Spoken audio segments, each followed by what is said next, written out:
Hello नमस्कार दोस्तों, आप सबका स्वागत है हमारे यूट्यूब चैनल वैकेंसी अड्डा पर। दोस्तों देखिए, हम यहाँ पर हिंदी ग्रामर पढ़ रहे हैं और यहाँ पर हम सामान्य हिंदी की बात कर रहे हैं। हमने हमारे पहला टॉपिक, हम टॉपिक वाइज पूरी बेसिक लेवल से यहाँ पर हिंदी पढ़ेंगे और साथ ही हम इसका एमसीक्यू भी लगाते जाएंगे। जैसे कि हमारा वर्णमाला का पहला टॉपिक समाप्त हो गया तो हमने उसके एमसीक्यू भी लगाए। जिसने नहीं देखा प्लीज़ ज़रूर देखेगा। और अभी हमारा संधि का क्लास चल रहा है। संधि का या इसका क्लास हमारा तीसरा रहने वाला है, जिसमें हम पढ़ेंगे व्यंजन संधि और उसके नेम पढ़ेंगे। ठीक है, व्यंजन संधि होती क्या है, इसके नेम क्या होते हैं। इसके पहले दोस्तों हमने संधि पढ़ी है, उसके नेम भेद पढ़े हैं, स्वर संधि के भेद पढ़े हैं पूरे। और आज की क्लास रहने वाली हमारी व्यंजन संधि। जिसने भी हमारी पुरानी क्लास नहीं देखी प्लीज़ ज़रूर देखिएगा, क्योंकि यहाँ से आपको बहुत बेसिक लेवल से हिंदी पढ़ाई जा रही है।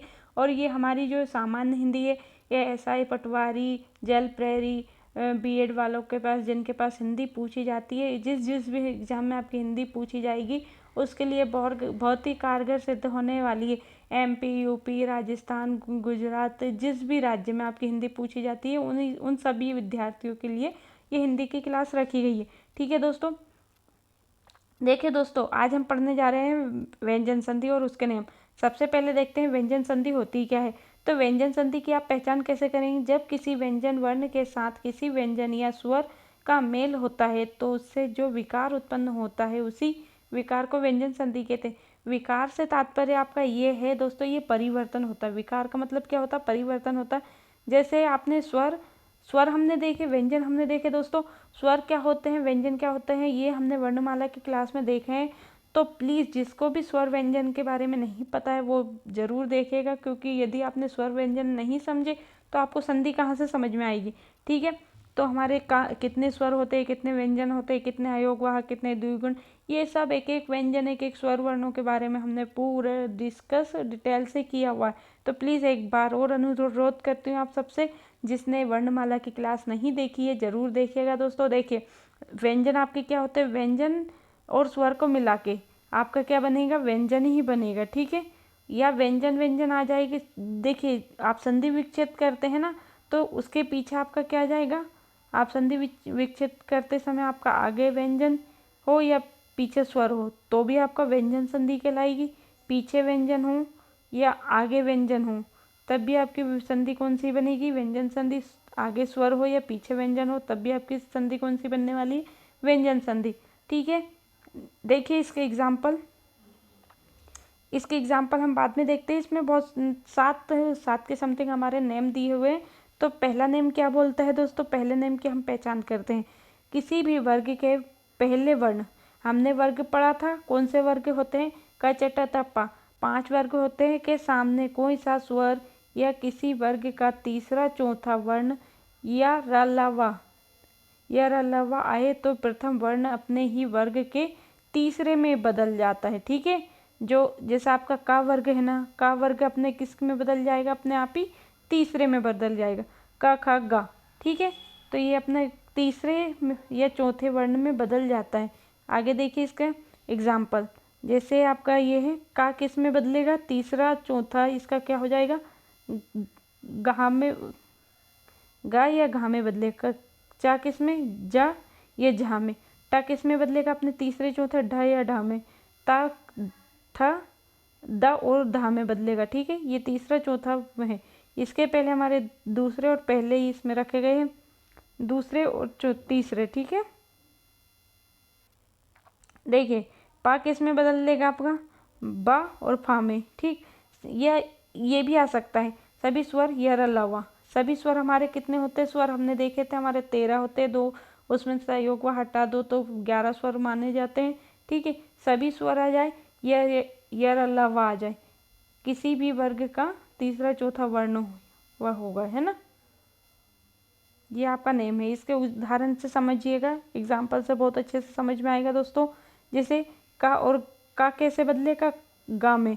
ठीक है, दिगंत। ठीक है, दिगंत का क्या होगा, दिगंत दिगंत का क्या होगा, दिक धन अंत। ठीक है, ये आपका यहाँ पर क्या दिख रहा है, दिक धन अंत का दिख रहा है ये, और यहाँ पे क्या आपको अंत अम दिख रहा ना, ये स्वर है, ये व्यंजन है। ठीक है, ये व्यंजन हो गया, एक हमारा हो गया, ये व्यंजन आ गया यहाँ पर, और यहाँ पर क्या आ गया, अंत, ये स्वर आ गया।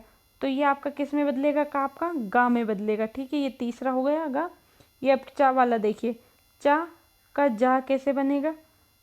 अजंत, अजंत, यहाँ पर जा है ना, अजंत, इसका संधि विच्छेद करेंगे ना आप, अच धन अंत, तो आपका तीसरा में बदला ना जा।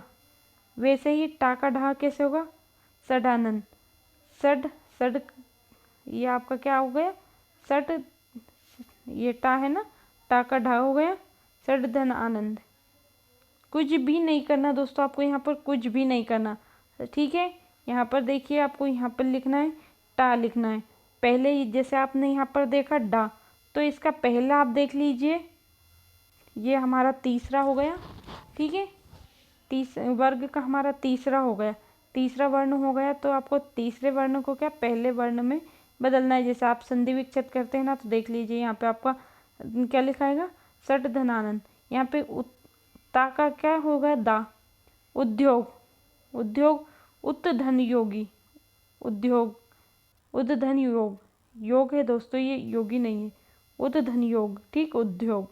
पा का बा में अब्ज, अप धन ज, अब्ज, ये आधा ज दिख रहा है।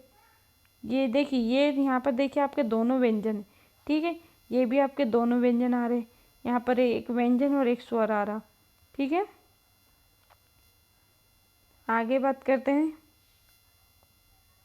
दूसरा नेम हमारा, दूसरा नाम क्या, नेम क्या कहता है?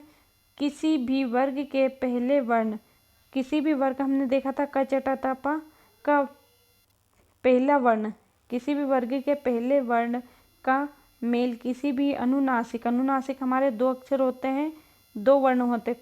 कौन से वर्ण होते हैं? ये ना और माँ। ये कैसे वर्ण हमारे? अनुनासिक वर्ण से हो तो पहला वर्ण अपने ही वर्ग के पंचम अक्षर, अपना ही वर्ग के पंचम अक्षर में बदल जाता है। जैसे यहाँ पर देखिए, क चटा ता पा हमारे ये वर्ग हो गए, इसके पहले आपका क्या आ जाएगा? बाद में ना आ जाएगा या माँ आ जाएगा। तो आपका वर्ण कैसे में बदल जाएगा? अपने ही वर्ग के पंचमाक्षर में बदल जाएगा। आगे समझिए एग्जाम्पल से। जैसे यहाँ पर आपका ये वर्ग है, क चटा ता पा वर्ग है ना, ये अपने पहले वर्ग, ये किस में आ जाएगा? पांचवें वर्ण में आ जाएगा। ठीक है, ये हमारी व्यंजन संधि की पहचान होगी, उसका दूसरा नेम बोलता है। जैसे यहाँ पर लिखा आपका जगन्नाथ, जगन्नाथ, जगत धननाथ। ठीक है, ये कौन से वर्ग का है? आपका ता, ता देखिए यहाँ पर कौन से वर्ग का है? ये आपका ता वर्ग का है। तो ये अपने पहले ही वर्ग के, अपने ही वर्ग के पांचवें अक्षर, ये यहाँ बदल रहा ना दोस्तों, जगत धननाथ, तो ये अपने नाम में बदल जाएगा। यहाँ आधा ना बन गया। चित, चित धन में, ये आपका दूसरा एग्जाम्पल देखिए, चित धन में, ता किस में बदल रहा? यहाँ पर ना में। ठीक, चिन्ह में। वैसे ही आप देखिए, उत धनमाद, उत धनमाद, तो आपका ता कैसे अपने ही पांचवें वर्ण में बदल रहा है? ये ना बन गया ना। अब यहाँ उत धनमेश, तो यहाँ पर ना हो गया। ठीक है, उत धन नारी, सन्नारी, सत धन नारी है, तो यहाँ पर आपका ता कैसे में बदल रहा? अपने ही वर्ण के पांचवें में। ठीक है, यहाँ पे दिक्क धन नारी, दिक्क धन नारी, देखिए दिक्क धन नारी, ये का कैसे बदलेगा? अब इसका पहला पांचवा कौन सा होगा? का का डा, डा इसका होगा। ठीक है, ये अपने ही पांचवें वर्ण में बदल रहा है, अपने ही वर्ग के पांचवें वर्ण में बदल रहा है। तो ये यहाँ पर देखिए, यहाँ पर क्या लिखा आपको? दिग्नारी। ठीक है, दिक्क धन नारी, ये उन्मुक्त का ता अपने वर्ग के नाम में बदल रहा। ठीक है, सट धन मूर्ति, तो ये ट ठ ड ढ न, ये वाला ना आ रहा ना, तो टा इसमें अपने ही वर्ण के पांचवें में बदल रहा है। नेम नंबर तीसरा क्या बोलता है दोस्तों? यहाँ पर जब किसी स्वर के बाद छा, जब किसी स्वर के बाद छा छतरी वाला छा वर्ग होता है तो उनके बीच चा वर्ण का आगम हो जाता है और आधा चा और छा बन जाता है एवं संधि विच्छेद करते समय चा का लोप हो जाता है। ठीक है, आगे समझिएगा एग्जाम्पल में। जैसे आपने लिखा अनुच्छेद, अनुच्छेद लिखा ना, अनुधन छेद, आपने इसका संधि विच्छेद किया, तो यहाँ पे आपने जो संधि बनाए दोस्तों, धन छेद की आपने संधि बनाई ना, तो ये आपका कैसे बन रहा है, चा अपने आप ही आ गया। ठीक है, यहाँ पे छा आएगा ना आगे, तो चा चा अपने आप ही आ जाता है। ठीक है, अक्षाधन, आधन छाधन, तो यहाँ पर चा का लोप हो रहा है ना दोस्तों, यहाँ पर कहाँ आपको लिखने में आ रहा, संधि विच्छेद करते आप चा नहीं लिख सकते। परिच्छेद, परिधन छेद। ठीक है, यहाँ भी आधा चा लुप्त हो गया इसमें। ये हमारी व्यंजन संधि की पहचान होती है। ये देखिए, आप तो देख लीजिए, यहाँ पर आपको चा छा अच्छा वाला अच्छा दिखेगा ना, तो यहाँ पर आप देखते ही आंसर लगा दीजिएगा कि ये तो हमारी व्यंजन संधि ही होगी। स्वच्छंद, स्वदन छंद, यहाँ पे भी देखिए सब में हमारा चा का लोप हो रहा है दोस्तों, तो ये हमारी चा अच्छा वाला अच्छा है ना, तो इसको देखकर ही आपको लगाना है व्यंजन संधि है, लगा, कुछ सोचना ही नहीं है इसमें। तो वृक्षा छाया, वृक्ष धन छाया। ठीक है, चौथा नेम क्या कहता है हमारा, तीसरा नेम तो बहुत आसान था। चौथा नेम हमारा बोलता है संधि में माँ संबंधित नेम आपके बताए गए। माँ संबंधित क्या नेम बताए गए व्यंजन संधि में, देखिए पहला माँ संबंधित नेम देखिए, यदि शब्द में माँ वर्ण के पश्चात कोई भी स्पर्शी व्यंजन, स्पर्शी व्यंजन कौन कौन से होते, का से भा तक स्पर्शी व्यंजन आ जाता है, तो माँ के स्थान पर आपका अनुस्वार ही, अनुस्वार, माँ के स्थान पर आपका अनुस्वार क्या होता है, अम की बिंदी जो लगी होती है ना किसी के ऊपर, इसको हम अनुस्वार कहते हैं, या उस वर्ग का पंचम अक्षर आ जाता है। आपका जहाँ पे भी माँ दिखेगा ना, उसके स्थान पर या तो अनुस्वार आ जाएगा या ही उसी वर्ग का पंचम अक्षर आ जाएगा। देखिए जैसे का से भा तक स्पर्श व्यंजन होते हैं आपके, माँ, माँ के बाद आपके का से भा तक स्पर्श व्यंजन आ जाएगा ना, तो आपको या तो अनुस्वार लगेगा उस वर्ण के बाद में, या पंचम अक्षर हो जाएगा। देखिए यहाँ पंचम अक्षर में भी आपका अनुस्वार लगा हुआ है। देखिए संगति, तो यहाँ पर माँ है ना, सम धन गति। ठीक है, का से यहाँ तक भा बताया, तो इसी के बीच में आपका गा आता है, तो देखिए सम गति, सम धन गति, तो यहाँ पर आपका जो अनुस्वार है ना ये लग गया, संगति। संपूर्ण, सम धन पूर्ण, इसका कुछ भी नहीं करना है, इसका आधा करके आपको लिख देना है संपूर्ण। संध्या, समधंध्या, संभव, समधन भव, परंतु, परम धंतु। ठीक है, जो ये माँ दिख रहा ना आपको, या तो अनुस्वार लगेगा इसका, या आधा माँ दिखेगा। ठीक है, आगे देखते हैं। नियम दूसरा क्या कहता माँ का, यदि माँ के बाद कोई ऊष्म व्यंजन सा सा सह या अंत स्थित व्यंजन या अलावा आ जाए, तो वह सीधे सीधे अनुस्वार में बदल जाता है। जैसे देखिए ये भी, जैसा आपने कहीं पर देख लिया कि संघार, जिस भी शब्द में आपका अनुस्वार लगेगा वो भी आपकी कौन सी संधि हो जाएगी, व्यंजन संधि हो जाएगी। व्यंजन संधि की पहचान बहुत आसान है दोस्तों। देखिए दूसरा नेम है संलग्न, समधन लग्न, ये माँ किस में बदल रहा है आपका दोस्तों, ये अनुस्वार में बदल रहा है, समसार, समधन सार। ठीक है, संयोग, समधन योग। आगे देखें, आगे देखते हैं माँ के तीसरा नेम क्या बोलता है, माँ के बाद माँ। देखिए माँ के बाद आपका यह माँ आ जाएगा, माँ के बाद आपका क्या आ जाएगा, माँ आ जाएगा, तो उनमें कोई परिवर्तन नहीं होगा, माँ का माँ ही आएगा। जैसे आपका लिखा सम्मान, सम धनमान, तो बस ये इतना आधा ही लिखाएगा, सेम लिखाएगा, इसमें आपको कोई परिवर्तन नहीं करना पड़ेगा। सम धनमान, ठीक, सम्मान, सम्मोहन, समधन मोहन, सम्मोहन, सम्मति, समधनमति, सम्मति। यदि माँ के बाद आपका तुरंत माँ आता है, ऐसा ही है आता है, तो आपका शब्दों में कोई परिवर्तन नहीं होगा संधि में। ठीक है, वो आपकी व्यंजन संधि हो जाएगी। व्यंजन संधि का पांचवा नेम क्या कहता है दोस्तों, देखिए हमारा बहुत इजी नेम है, बस दूसरा और जो पहला हमारा नेम है ये थोड़े से कंफ्यूज करते हैं, बाकी तीसरा चौथा तो बहुत इजी है। ठीक है, पांचवा नेम हम देखते हैं, यदि सा के पहले क्या बोला जा रहा, यदि सा से पहले आ से भिन्न कोई स्वर हो तो सा का शा हो जाता है। जैसे यहाँ पर आपको क्या बोल रहा, सा के बाद, यहाँ पे क्या बोला जा रहा, यदि सा के पहले, ये आपका सा लिखा, इसके पहले आ या बड़ा, ये दोनों नहीं, इनके भी अलग से कोई भिन्न स्वर आ जाता, जैसे ई आ जाता, ऊ आ जाता, तो वो सा का क्या हो जाता, शा हो जाता। ठीक है, ये सीटी सरोते वाले शा का क्या बनेगा आपका षटकोण वाले शा। जैसे देखिए अभिषेक, अभी धन शेख, ये भिन्न स्वर आ रहा है ना, इसके पहले आपकी बड़ी ई आ रही है, यहाँ पर शा, अभी धन शेख, तो यहाँ पर ये वाला सा बनेगा आपका षटकोण वाला शा। विषाद, वी धन साध, भिन्न स्वर है ना ये आपका, लेकिन बोला क्या गया आ के आ नहीं आता है यहाँ पे। यदि भिन्न स्वर ई उ ओ औ कुछ भी आ जाएगा तो आपका शा ये वाले शा में बदल जाएगा। सुषमा, सुधन समा, है ना। नोट कीजिए, हिंदी भाषा में इस संधि के कुछ अपवाद भी देखने को मिलते हैं। जैसे आपका लिखा स्मरण, स्मरण में आपका पीछे माँ आ रहा, लेकिन इसमें कोई भी परिवर्तन नहीं आ रहा। देखिए आपका ई धन सा, ठीक है, तो वैसे के वैसा ही लिखाएगा, इसमें कोई परिवर्तन नहीं होने वाला। अनु स्मारक, अनुधन स्मारक, ये अपवाद है। ठीक है, इस संधि की ये आपकी क्या है अपवाद है। दोस्तों आपका 5वां नेम हो गया। दोस्तों यहाँ पर 7वां नेम देखिए, 6ठा नेम कहाँ गया हमारा,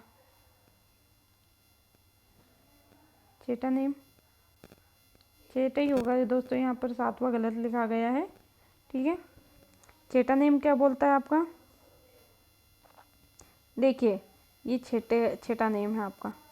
ठीक है, 6ठा नेम क्या कहता है, यदि ता के बाद का वर्ग, ता वर्ग या पा वर्ग, ता के बाद आपका, ता के बाद का वर्ग या ता वर्ग या पा वर्ग का या चौथा पांचवा वर्ण या कोई स्वर आ जाए तो यह रलवा आ जाए तो ता परिवर्तन, ता का क्या हो जाएगा, ता का परिवर्तन दा में हो जाएगा। ठीक है, जैसे ये यहाँ पे, यहाँ से समझिए दोस्तों, यहाँ से समझने की कोशिश कीजिए।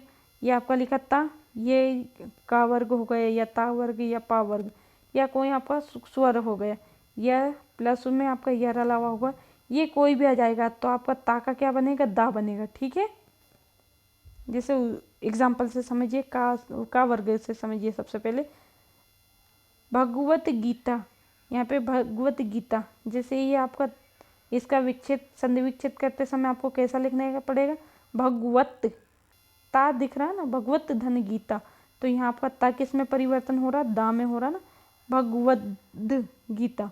ठीक है, सदगति, सदगति, सतधन गति, तो ये आपका ता किस में हो रहा परिवर्तन, दा में हो रहा।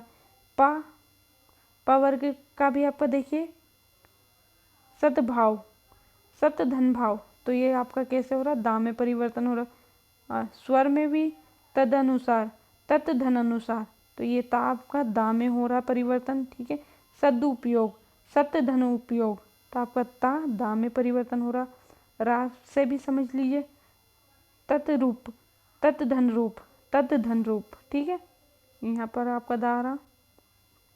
दूसरा नेम क्या बोल रहा, यदि ता के बाद शा, दूसरा नेम क्या बोल रहा दोस्तों, यदि ता के बाद सा वर्ण आता है तो इस स्थिति में ता का चा में तथा सा का छा में बदल जाता है, छा में परिवर्तन होता है। यदि ता के बाद आपका क्या आता है, शा आ जाए, जैसे आपका ता लिखा, इसके बाद आपका शा आ जाए तो ये किस में परिवर्तन होगा, चा में हो जाएगा। ठीक है, सेम उसी तरह शा का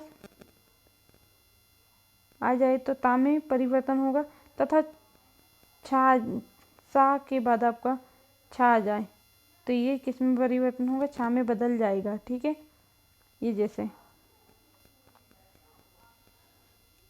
यहाँ पर देखिए, स्वच्छ वास, उत्धन श्वास, उत, ये ता किस में बदल रहा है आपका, चा में बदल रहा है ना दोस्तों।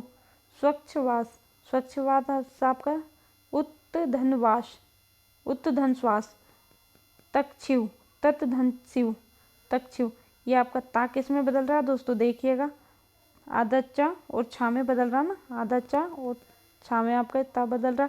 ये देखिए जहाँ पर भी आप, ये हमने दूसरे नेम में भी देखा था, आधा चा और छा दिख जाए ना, वहाँ पे आपकी व्यंजन संधि होगी, आप देख के ही लगा दीजिए, इसमें किसी प्रकार के आपको कोई कन्फ्यूज़न नहीं है। यहाँ पर भी आ रही है, ये 6ठे नेम में भी हमारा बहुत बताया जा रहा है चा और छा वाला। ठीक है, ये तो आपको देख के ही लगा देना है कि हमारी व्यंजन संधि है। ठीक है दोस्तों, आज की क्लास में इतना ही। मिलते हैं अगली क्लास में। कल हम पढ़ते हैं विसर्ग संधि। ठीक है, विसर्ग संधि हमारी कल की क्लास रहने वाली है। उसके बाद हम MCQ लगाने स्टार्ट कर देंगे दोस्तों। ठीक है, मिलते हैं कल। बाय बाय दोस्तों।